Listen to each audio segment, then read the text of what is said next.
Qadrli teletomoshabinlar, bugungi ko'rsatuvimizda biz muzey haqida so'z yuritamiz. Ya'ni aniqroq qilib aytadigan bo'lsam, bugun Ahmet hamda Ayimxon Shomurodovlarga atalgan muzeydamiz.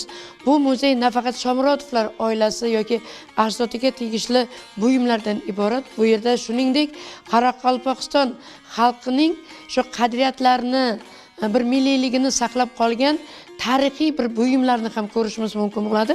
Shaxsan meni ustimda mana shu 18-asrlarda Qoraqalpoq ayoli kiygan jekdi kiyganman. Qoraqalpog'iston Respublikasining Nukus shahrida o'tgan ijodiy safarlarimiz bilan bo'lishishda davom etar ekanmiz. Bu yerdagi muzeylarda ham bo'lganligimiz haqida hikoya qilamiz. Nukus tarixiy jihatdan muhim shaharlardan biri hisoblanadi. Uning o'ziga xos xo'jalik, madaniyat va turizm sohasidagi imkoniyatlar mavjud. Shuningdek, bu yerda qator ko'hna yodgorliklar va muzeylar bor. Maxsus reportajning navbatdagi sonida bugungi kunda nukusliklar uchun qadrli bo'lgan muzeylardan biri Ahmet Ayimxon Shomurodovlarga tegishli bo'lgan uy muzeyi haqida so'z yuritamiz. Ahmet Shomurodov Qoraqalpoq adabiyotida 20-asrlar boshidan boshlab yashab o'tgan yozuvchi, shoir, dramaturg, tarjimon va davlat arbobi va uning turmush o'rtog'i Qoraqalpoq sahnasining eng birinchi qo'shiqchi va drama aktrisasi, Qoraqalpog'iston, O'zbekiston va burungi Oqqam SSR xalq artisti Ayimxon Shomurodova ijodiga va faoliyatiga bag'ishlangan uy muzeyi. Bu muzey bizlarda 4 ta xonadan iborat, 4 ta eksponat zaldan, biz asosiy eksponat zalda turibmiz.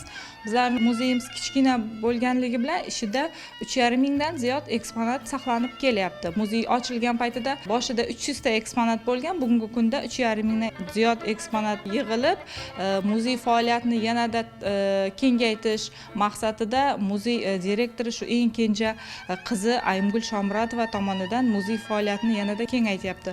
Bu yerda ko'rib turganingizdek, nafaqat ularning ijodi, kitoblari, qo'lyozmalari, foto albomlaridan boshqa Qoraqalpoq hayotiga, tarixiga nazar tashlaydigan, Qoraqalpoq ayollarining bezaklari, taqinchoqlari, Qoraqalpoq va ayollarining va er odamlarining kiyimlari shu davrdagi va uy xo'jalik buyumlari ham saqlanib turibdi. Va bunda bizlarda maqsad bu bizlarni milliyligimizni, milliy qadriyatlarimizni yanada saqlash, mustahkamlash va uni butun dunyoga tanitish va bu bilan bizlar o'sib kelayotgan yosh avlodni shu ruhiy milliylik ruhida tarbiyalash, yanada milliylik ruhida ular ota-bobolar qanday qiyinchiliklar bilan yashab o'tgan. Bularni bu yerda hozir aytib o'taman.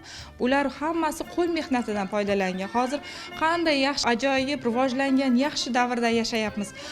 Bizlarni ota-bobolarimiz shunday og'ir sharoitda yashagan va shunga qaramasdan ular juda baquvvat bo'lgan va ko'p o'zlaridan masalan Ahmet Shomurodov 20-asrda yashab o'tgan, ular Ikkinchi jahon urush paytlarini ham boshidan kechirgan. U kunduzi davlat ishida bo'lsa, kechqurun ijod bilan shug'ullangan, pyesalar yozgan, spektakllar ustida yozgan. Mana men hozir mana fonda kiyimlar ko'ryapman. Mana bu bosh kiyim hisoblanadi. Kiyim-eshik. Qoraqalpoq ayol qizlarini kiyim-eshik deb nomlanadi. Bu 18-19-asrlardan boshlab bugungi kungacha yana bu qaytadan urf bo'lib, bizlarni milliy bayramlarimizda, Navro'zlarda, sahna ko'rinishlarida, raqqosalarda kiyib ko'rsatiladi. Ha. Va bu yerda ham shu kiyim-kechaklar har turli. Bu yerda qarang, Qoraqalpoq bezaklari. Bular har bir bezaklarning o'zlarining ma'nolari bor. O'zlari bu bizlarda bezaklarni Qoraqalpoqda bir qarashda bizlar aniqlash mumkin, farqlash. Masalan, mana shu bezaklar nimani anglatadi? Bu bezaklar har turli. Masalan, 4 miyish bezagi bor, 3 miyish. Bular oilaga, bu vatanga sodiqlikni, qizil, ayniqsa qizil rang ko'p bizlarning Qoraqalpoqlarda kiyimlar qizil rang. Qizil rang bu musaffolik, yaxshilik, shijoatlikni ma'nosini anglatadi. Biz ko'rib turibmiz bu yerda mana gilamdo'stlik juda rivojlangan Qoraqalpog'istonda. mana qadimda mana shunaqa gilam to'qishni uskunalar bilan uskunalar bilan qo'l mehnati bilan gilam to'qish bu qo'lda gilam to'qishni tarog'i hisoblanadi. Bu qo'lda to'qilgan va bu yerda yana bitta urchiq bu qarang. Urchiq deb nomlanadi. Bu ota bobolarimiz, ayniqsa momolarimiz bizlarda u paytlarda texnika yo'q, boya aytgandek zavod, fabrika yo'q. Shu qo'y, echkilarni terilarini shilib, ipni yig'ib unda kiyim to'qiydi. Kiyim. Endi mana gilamlarga ham ko'zim tushib turibdi. Juda eskirib qolgan gilamlar ham bor. Ha. Bu yerda gilamlar bu shu Amet Shomurodov va Ayimxon Shomurodovaning ilk xo'jalik bu oila qurgandagi gilami hisoblanadi va bugungi kungacha saqlanib turibdi. Bu dutar haqida aytayim, bizlarning Qoraqalpoq milliy musiqa asbobi alamoynaq dutar hisoblanadi. Bu bizlarning har bir Qoraqalpoq xonadonida eski davrlardan beri bugungi kungacha har bir oilada gilamda Qoraqalpoq gilam ustiga dutar ilinib qo'yiladi. Bu yaxshilik ma'nosi, to'y tomoshalar, yaxshi xursandchilik kunlar ko'p bo'lsin degan ma'noda dutar ilinib qo'yiladi. Har bitta xonadonda deyarli bor. Bu maka deb nomlanadi. Bu ham shu gilam to'qishni bitta asbobi. Bu qo'liga mana shunday qilib ushlab ip bilan endi nima qiladi? Buni hozir ham ishlatishadimi? Endi bu hozir buni faqat hunarmandlar ishlatiladi. Ha, bizlarda Shimboy tumani bor. Shunda hunarmandlar juda ko'p. Bu asbob ham bu ayniqsa o'rmonlarda bu cho'ponlar kiyiklarni, katta bu hayvonlarni chaqiradigan asbob bu. Bu eksponat ham. Chunki bizlar boya aytganimizdek, bizlar Orol dengizi juda shu 60-yillargacha juda to'lib toshib nima qilgan, u paytlar bizlarning yirtqich hayvonotlar jonzotlar juda ko'p bo'lgan.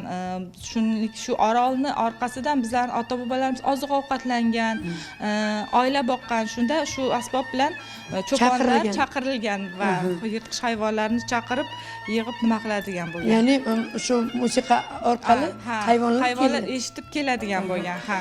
Aytganimdek, Orol dengizida kiyiklar, yirtqich yo'lbarslar, yirtqich hayvonlar bo'lgan. Shularni eksponat sifatida yig'ib qo'yganmiz. Bizlarda so'kpar, taxan, ijan, eski ovullarda ular qo'ldan ishlatiladi va bu inson salomatligi uchun juda foydali u ham. Hozir bizlarning bozorlar, rastalarida topiladi har kuni. Hozir men shu qadimiy tarixiy kiyimlarga e'tibor qaratyapman. Hammasi shu havo o'tkazadigan, inson salomatligiga ziyoni yetmaydigan matolardan tikilgan. To'g'ri. Hammasi qo'l ishi. Hammasi qo'l ishi. Eski kiyimlarni saqlab qolish ham katta bir ishda. Bu topilavermaydi. Chunki hozir yo'q bo'lib ketgan bunday kiyimlar. Hozir hammasi zamonaviylashib ketgan. 18-asr bo'layotgan bo'lsa 200 yildan ziyod bo'lgan. Hozir men shu ayollar chaponni kiyib turibman. 1999-yil O'zbekiston va Qoraqalpog'iston miqyosida birinchi uy muzeyi tashkil etildi. Qoraqalpoq xalqining ikki birdek suyukli farzandi Amet Ayimxon Shomurodovlarning hayotini, xalq oldidagi xizmatlarini bugungi kun avlodlarga yetkazishda uy muzeyining alohida o'rni bor. Qoraqalpoq adabiyoti va madaniyatini rivojlanishida katta hissa qo'shgan Amet Shomurodov shoir, yozuvchi, dramaturg, tanqidchi va tarjimon bo'lgan. Ayimxon Shomurodova esa Qoraqalpoq sahnasining chimildig'ini ilk ochib bergan teatr aktrisasi, betakror ovoz sohibasi sifatida tanilgan.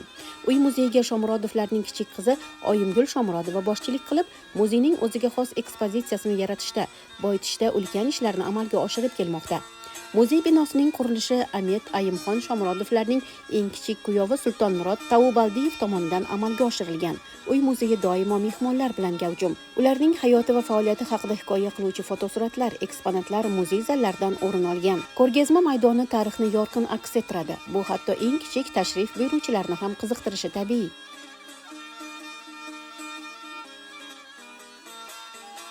Taassurotlar juda ham zo'r.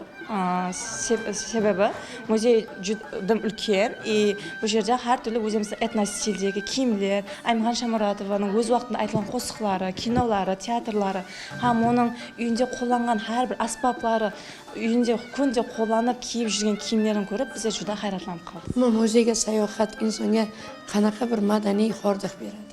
birinchi aytayın deganim, muzeyga именно shunday etnostilдеgi yerlarga kelgan bu juda yaxshi. Sebebi odam o'zining boshqa jag'ini rivojlanadi, ko'radi har turli qanday bizlarga yashagan qanday nelarga qo'llangan, o'zining именно мировоззрениесini ko'tarishga juda yaxshi yer.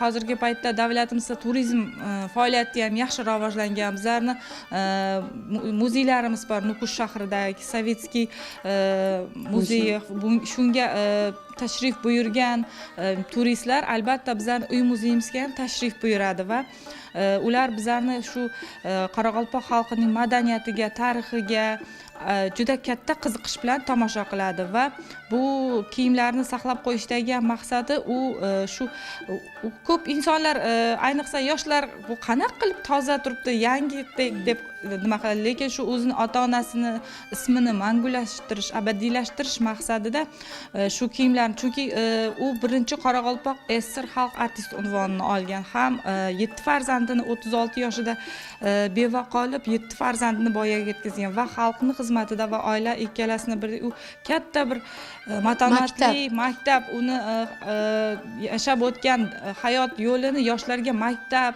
ibrat, o'zi 76 yil yashab o'tgan, shundan 60 ziyod umrini sahnaga, ijodga bag'ishlagan. 200 dan ortiq qo'shiqlarni kuylagan va 100 dan ortiq sahnalarda spektakllarni rollar o'ynagan.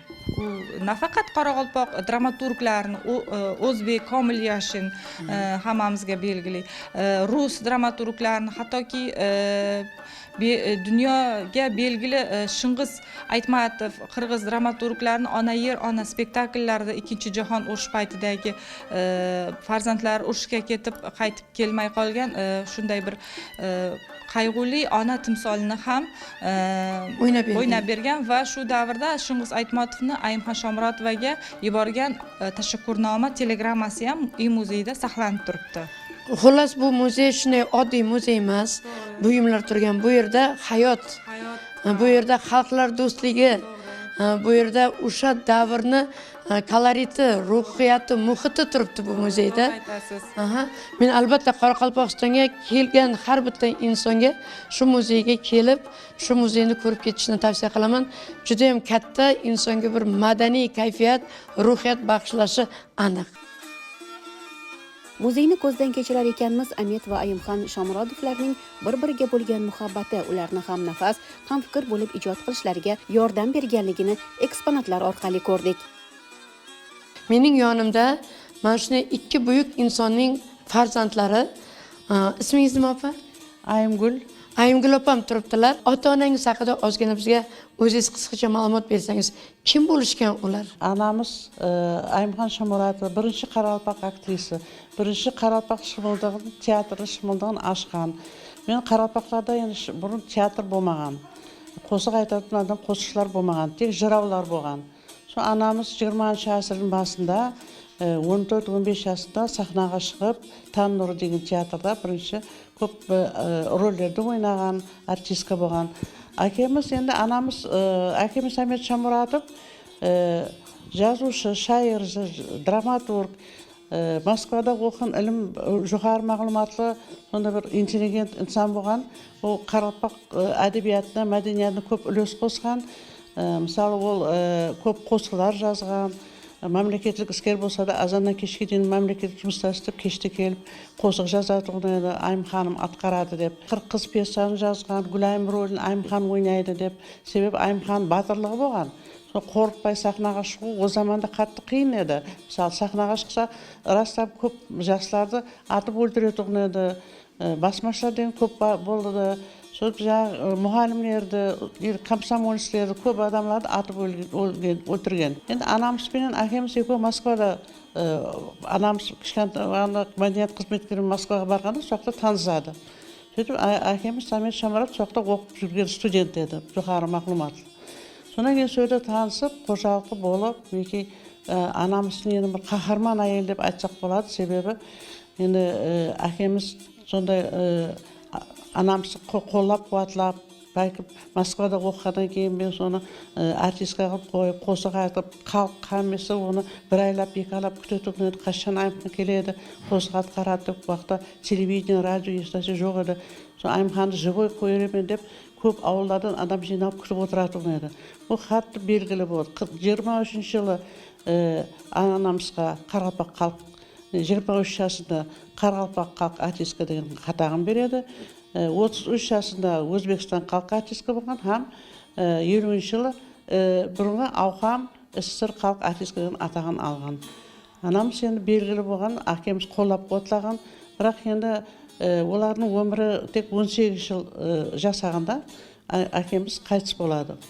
Akamiz Moskvada da Toshkentda bir vaqtlar ishlagan, izdательствоlarni boshqargan Toshkentda, sonra qo'l ostida Gafur G'ulom, Zulfiya xonum, tag'i Hamid Alimjon, Sharaf Rashidovlar qo'l ostida ishlagan. Sonra u ko'pna elbashilar bilan ko'p ishlagan, misol so'yda Usmon Yusuf bo'lgan, so'lar bilan ishlagan. Deb so'ng qattiq belgili bo'lgan. So'ndan keyin ona shu odamlar bilan ko'p qatnashgan. Misol Ozarbayjon, Turkmeniston, O'zbekiston, Rossiya xalqining ko'p madaniyatlari bilan ko'p ular qatnashgandan keyin shu Ayimxonning ati butkul hamma yerlarga o'zi talanti bilan shunday takrorlash havosi bilan dunyo yuzida belgili bo'lib ketgan.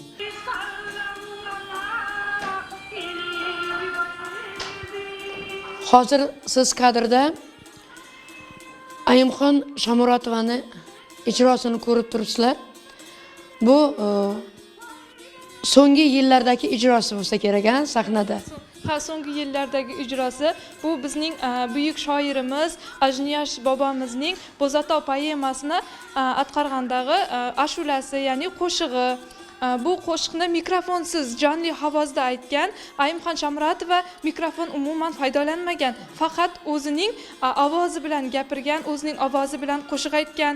Shuning uchun ham uni ko'pchilik insonlar yaxshi ko'radigan bo'lgan.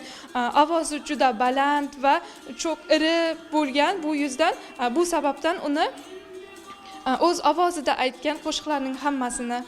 Mana bizga aytishdi, 4 ta bo'limdan iborat deyishdi muzeyni. Biz hozir qanaqa bo'limda turibmiz? Biz hozir birinchi eksponat zalda turibmiz. Ya'ni birinchi bu yerda muzeyimizning ochilish marosimi, muzeyimizda olib borayotgan ishlar, bu yerda rasmlar, bu yerda unga tegishli ma'lumotlar saqlangan, uning farzandlari haqida ma'lumotlar saqlangan. Bu bizning birinchi eksponat zalimiz. Hamid Olimjon hamda Zulfiya xonim oilasi bilan ham juda yaqin bo'lishgan ekan. Ha, ular bilan juda yaqin bo'lishgan. Ahmet Shomurodov Toshkentda bir qancha ishlarni ishlagan vaqtda uning shogirdlari bo'lgan Zulfiya xonim, asosan Zulfiya xonim bu yerga Nukusga kelganida bularning uyiga mehmon bo'lib ko'p keladigan bo'lgan, ularga arnab qo'shiqlar yozgan, har xil maqolalar yozgan, Ayimxon va Ahmet Shomurodovalarga arnab juda qalin do'st bo'lishgan ular. Oilaviy do'st bo'lishgan. Hatto Ahmet Shomurodov va Ayimxon Shomurodovaning bir qizini Zulfiya xonim hurmatiga bag'ishlab Zulfiya qo'ygan ismini. Keyin bitta narsaga e'tibor berdim. Ayimxon Shomurodova asosan shu Qoraqalpoq ayolining shu milliy kiyimlarini, shu Qoraqalpoq ayoliga xos bo'lgan bir xarakterni doimo ijodi orqali bo'lsa ham ko'rsatishga harakat qilgan ekan. Ha, o'zining milliy kiyimlarini kiyib, o'zimizning Qoraqalpoq xalqining milliyligini o'zining nelarda atqargan, o'zining milliy kiyimlarini olib chiqishga harakat qilgan. Ahmet va Ayimxon Shomurodovlar nafaqat Qoraqalpoq, balki o'zbek, rus, tatar, turkman, qozoq, Ozarbayjon, Eron, afg'on va boshqa millatlarning tilida ham ijod qilishgan. Qoraqalpoqning so'z zargari va xushovoz bulbuli hisoblangan bu ikki buyuk insonlar xotirasiga bag'ishlab ko'plab tadbirlar ana shu muzeyda o'tkazilib kelinadi. O'zbekiston Respublikasi Madaniyat vazirligi tomonidan Ayimxon Shomurodovaning 100 yilligiga bag'ishlab o'tkazilgan xotira konsertini ham katta tarixiy voqea sifatida e'tirof etish mumkin. Bir so'z bilan aytganda, mazkur madaniyat maskanlari ajdodlarimizdan bizga meros bo'lgan ma'naviy, ma'rifiy boylikni kelajak avlodga yetkazishda va targ'ib qilishda muhim ahamiyat kasb etadi.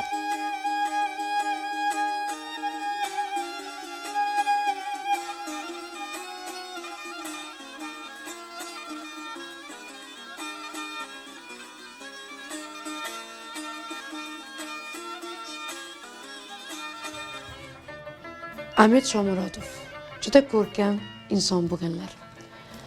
Bugun bu muzeyda shu oilaga taalluqli bo'lgan har bitta buyum saqlangan. radio deysizmi, magnitofon deysizmi, hattoki mana pechat qiladigan mashinkalar ham saqlanib qolgan. Hamid Olimjon Zulfiya xonim oilasi bilan juda qalin bo'lganligini yuqorida aytib o'tishdi va shu hurmat yuzasidan hattoki bir qiz farzandlarini Zulfiya deb ism bilan nomlaganlar. Bugun o'sha farzandlarining ham Zulfiya Shomurodova tomonidan yozilgan kitoblari mana o'quvchilar tomonidan juda katta qiziqish bilan o'qib kelinmoqda. Va shu bilan birgalikda Zulfiya xonim Shomurodova 6-farzand bo'lgan. U Ajniyoz nomidagi Davlat pedagogika institutida rus tili va adabiyoti filologiyasi fakultetida ustoz bo'lgan, dotsent, filologiya ilmlarini kandidati bo'lgan. U hayotini 45 yil shu institutga, ijodga, ilmga bag'ishlagan va u ota-onasini ishlarini davom etib, ularni bosib o'tgan yo'llarini kitob qilib, nashr qilib, yangitdan nashr qilib, yosh avlodga qoldirib ketgan. Nigarim kitobi bu uning qizi Zulfiya Shomurodova tomonidan nashrdan chiqarilgan. Bu hozirgi kunda muzey ishlarimizda buni yangitdan yangi nusxada tayyorlayapmiz. O'quv qo'llanma sifatida. Bunda barcha Aymxon opaning kuylagan 200 dan ziyod qo'shiqlari notalari bilan tasvirlangan bunda. Qizlari shuni yozib ketganlar, Zulfiya Shomurodova. Xullas, men aytmoqchimanki, Qoraqalpoq san'ati, musiqasi, madaniyati, teatrining asoschisi bugun mana shu muzeyda biz tarixni ko'rib o'rgangan ayol Aymxon Shomurodova bo'ladilar. Mana shunaqa bir ajoyib muzey xodimlariga yana bir bor minnatdorchilik bildiraman va xulosa o'rnida aytmoqchiman. Baxtli inson kim deb so'rashganida, baxtli inson u bu dunyoni tark etgandan keyin ham uning nomi eslansa, uning qilgan ishlari aytilsa. Amid hamda Aymxon Shomurodovalar eng baxtli insonlar bo'lishgan va bugun ularning tarixini avlodga yetkazishda sizlar bel bog'lab turibsizlar. Sizlar ham baxtli insonsizlar. Demak, Qoraqalpog'istonda ana shunaqa baxtli insonlar bilan uchrashdik, diydorlashdik, baxtli insonlarning tarixi haqida ham bilib oldik.